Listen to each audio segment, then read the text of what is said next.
रूपम recording studio, जीवत चौक, मधुबनी। बिंदिया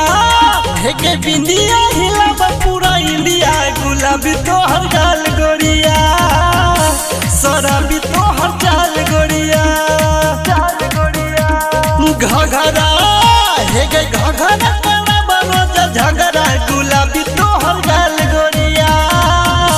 शराबी तो हर चाल गोरिया।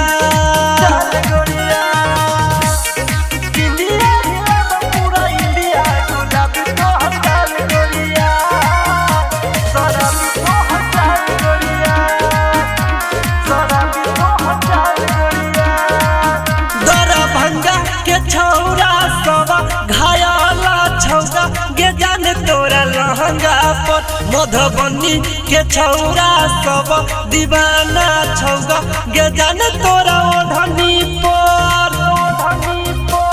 दरभंगा के छौरा सब घायला छौगा गे जान तोरा लहंगा पर मधुबनी के छौरा सब दीवाना तोरा ओढ़नी पर, खजौली के छौरा रंग रसिया, गुलाबी तो हर गाल गोरिया,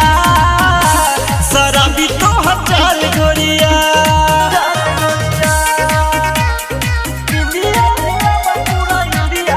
रूपम रिकॉर्डिंग स्टूडियो, जीवत चौक, मधुबनी।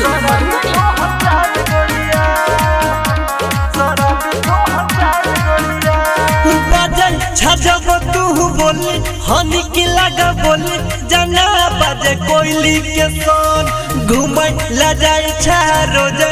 रूपम के लाश के सोन बाजे छजब तू बोली हनी की लगा बोली, जना बाजे कोयली के सोन घूमे ला जाए छा रोज, दीपक के लाश के सोन गाया कहे गाया